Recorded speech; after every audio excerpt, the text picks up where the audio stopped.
রং লেগেছে, টুনির রং লেগেছে। টুনি নাকি সিনেমার নায়িকা হয়েছে। সেই ছবিতে নায়ক নাকি থাকবে সাকিব খান।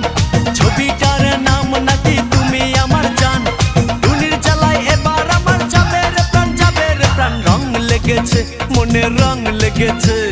টুনি নাকি সিনেমার নায়িকা হয়েছে।